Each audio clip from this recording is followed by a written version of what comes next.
Hey guys, welcome to my Get Flash channel. This is something a little different. The story I'm about to read was not part of my Get Flash challenge that I've launched. This was part of the new NYC Midnight Flash Fiction challenge. They hold a number of challenges, including short stories and screenplays, and I participate in all but the screenplays. And so this was my last entry, and it got the highest score in my group, so I thought I would share it with you. This is called The Disavowed Agent. The prompts that we had to work with, were they give you a genre. Mine was sci-fi. No, I'm sorry. Mine was spy for this one. So this is a spy story taking place on a hiking trail, and I had to somewhere include an object, which was a battery, a car battery. So couldn't be more than 1,000 words using those prompts, and I had only a weekend to write it. So now, this is The Disavowed Agent. I think you were wrong about the target. I pulled my binoculars away from my face and turned to my partner. He hasn't been spotted since the initial sighting. He stared at me, and I rolled my eyes in return. Of course I'm ready. I'd been training for this moment for years. He just couldn't admit he might be wrong, even though we both desperately wanted him to be right. But the hiking trail was quiet, and the looming trees were starting to block out the remaining light. I stood from my makeshift seat on the abandoned car battery and reached for my partner. I swung the stuffed tiger by his lengthy limbs, ready to attach him to his spot on my backpack and abandon the mission for the night. He insisted on staying longer, though. Fine. I plopped back onto the car battery, propped him next to me, and unzipped my backpack. I need a drink. Are there any juice boxes left? That night had started out like any other, and I had high hopes for the mission when we set out a few hours earlier. This is Agent Noah Parks, reporting for duty with my partner Stripes, recording mission details. Stripes made a good best friend because he didn't say much of anything, and he made an even better partner because of his listening and surveillance skills. He kept my observations safe and always seemed to catch things I missed, like the man on the trail that day. Stripes was the one that pointed out how familiar he looked. I opened the bedroom door and stepped out into the hall, reporting my findings to Stripes as I did. Dwelling is empty. Female occupant is at work for the remainder of the day. I passed the kitchen. There was a note on the table, but I didn't need to read it to know what it said. Dinner in the freezer, warm up for 5 minutes. Dwelling is secure, I said as I pulled the front door shut behind me, locked it, and shoved the key in my pocket. On either side of our house, cars were pulling into driveways, neighbors were greeting neighbors, workdays were ending, kids were playing. I ignored them. I didn't have time to play. My day was just beginning.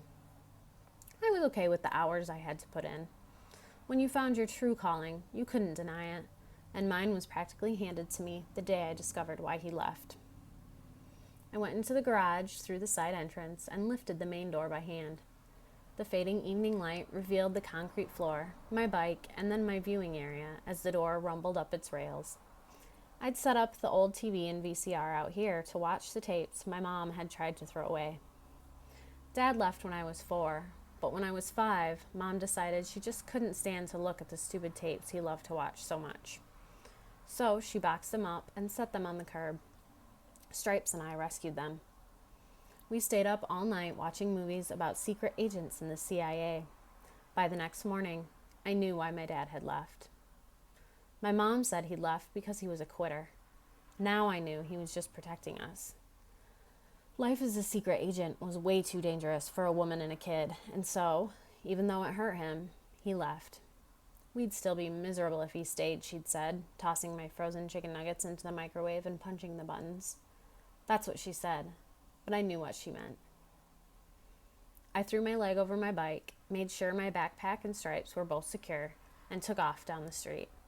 At 7 years old, it felt like all my training had led to this moment. 5:10 p.m., I reported. Regular surveillance of town still on hold to pursue new mission. Stripes had spotted the target a few weeks ago on one of our routine sweeps of the trails surrounding the town. I'd been doubtful, but he'd insisted the target matched the description.